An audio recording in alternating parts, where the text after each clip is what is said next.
এইজনী মানে ইমান সময় আহি পোৱাহি নাই। ফাল্টু ছোৱালী, ইমান সময়ৰ পৰা মই ৰৈ আছো। আজি তাইক মজা দিম নহয় মই। ইমান সময়ৰ পৰা ফোনটো কাৰ লগত বিজি হৈ আছিলা? কিয় ফোন ধৰা নাই? অথনিৰ পৰা মই ফোন কৰি আছো, আৰু যে মই ইয়াত অথনিৰ পৰা ৰৈ আছো, মাখি মাৰি আছো। তোমাৰ কি খবৰ নাই? সোনকালে আহিব নোৱাৰা অলপ সময়? মই গুচি যামগে এতিয়া। 10 মিনিটৰ ভিতৰত যদি আহি তুমি নোপোৱা, মই ইয়াৰ পৰা যামগে। তুমি যে ফোনটো কৰি মোক একো কোৱাৰ সুযোগেই নিদিলা। তুমি জানানে মোৰ কিয় দেৰি হ'ল? বাটত আহি থাকোঁতে ইমান ট্ৰেফিক, সেইকাৰণে মোৰ দেৰি হ'ল। আৰু ফোনৰ কথা যে সুধিছা, মোৰ মায়ে ফোন কৰিছিলে।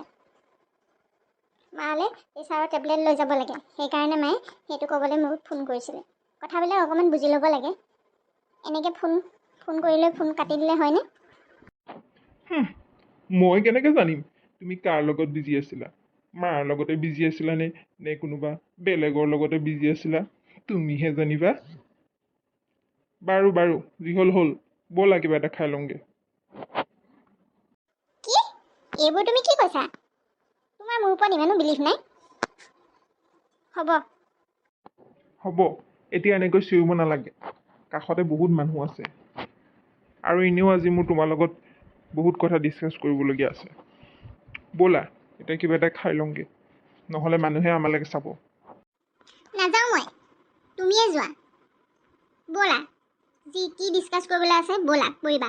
ইয়াত নকৰোঁ। এতিয়া কোৱা, তোমাৰ কি ডিছকাছ কৰিবলগীয়া আছে?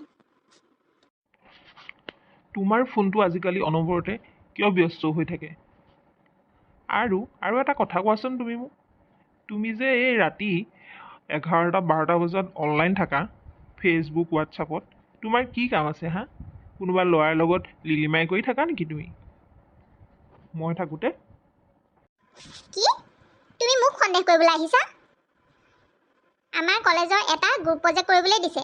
সেইকাৰণে মই লগৰকেইজনীৰ লগত ফোনত প্ৰজেক্টটোৰ কথা পাতি থাকিবলগীয়া হয়। সেইকাৰণে তুমি মোৰ ফোনটো ব্যস্ত পোৱা।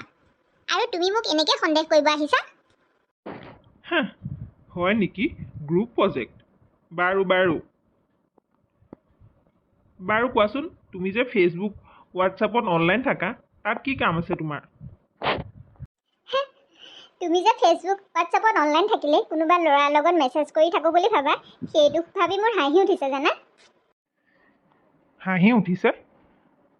তেতিয়াহ'লে ৰাতি 11-12 বজাত ফেচবুক, হোৱাটছআপত অনলাইন থাকি তুমি কি কৰি থাকানো? নে তাত কিবা প্ৰজেক্টৰ ইনফৰ্মেশ্যন দিয়ে? ফেচবুক, হোৱাটছআপত প্ৰজেক্টৰ ইনফৰ্মেশ্যন নিদিয়ে বাৰু। কিন্তু শুনা, মই যে ৰাতি 11-12 বজাত অনলাইন থাকোঁ, আচলতে মই ফেচবুকত মোৰ কেইটামান গ্ৰুপ আছে। তাত গল্প, কবিতা, সাহিত্যৰ চৰ্চা এইবোৰ হয়। এইবোৰ মই পঢ়ি থাকোঁ। আৰু হোৱাটছআপত মোৰ লগৰকেইজনীৰ লগত এটা গ্ৰুপ আছে, তাতে আমি বিভিন্ন ধৰণৰ কথা পাতি থাকোঁ। সেইকাৰণে তুমি মোক ফেচবুক, হোৱাটছআপত ৰাতি অনলাইন পোৱা। ঐ, তই মোক কি বুলি ভাবিছ হা? মই বুৰ্বক নেকি? তই যি কলি মই তাকে মানি ল'ম?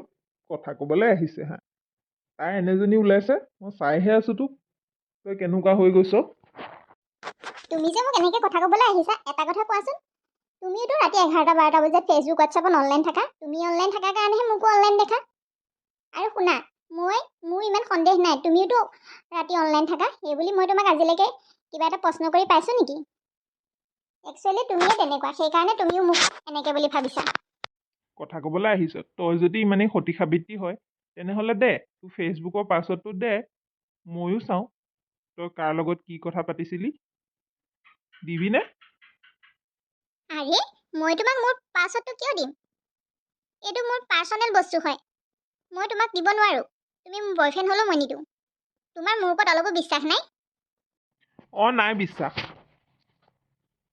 তই যদি মোক ভাল পাওঁ, তেতিয়াহ'লে মোক ফেচবুকৰ পাছৱৰ্ডটো দে। দিব পাৰিবিনে? অহ মাই গড! আৰে, ফেচবুকৰ পাছৱৰ্ডৰ লগত ভাল পোৱাৰ কি সম্পৰ্ক হা? মই যে একদম অতিষ্ঠ হৈ গৈছোঁ। হয় তুমি নিজৰ স্বভাৱ চেঞ্জ কৰা, নহ'লে মোক বাদ দিয়া। মই এনেকৈ আৰু সম্পৰ্ক ৰাখিব নোৱাৰোঁ। ইমান সন্দেহৰ মাজত মানুহ জীয়াই থাকিব পাৰে নেকি? প্ৰতিটো কামতে খালি হকা বাধা, ইফালে নাযাবা সিফালে নাযাবা, ফোনটো কিয় বিজি? আৰে, মই একদম শুনি এইবোৰ কথা শুনি মোৰ মাথা ব্ৰেইনটো বেয়া হৈ গৈছে। এনেকুৱা মানুহ থাকেনে সঁচাকৈ? ইমান সন্দেহবাদী মানুহ পৃথিৱীত থাকিব পাৰেনে? তই কি বাদ দিবি? ময়ে তোক বাদ দিলোঁ আজিৰ পৰা। ইমান নষ্ট চৰিত্ৰ ছোৱালীক ভাল পাব পাৰি নেকি? ফেচবুক হোৱাটছআপৰ ৰাতি ছোৱালী মানুহ হৈ অনলাইন থাকে, লাজ নালাগে তোৰ? যা, আজিৰ পৰা ময়ে তোক বাদ দিলোঁ।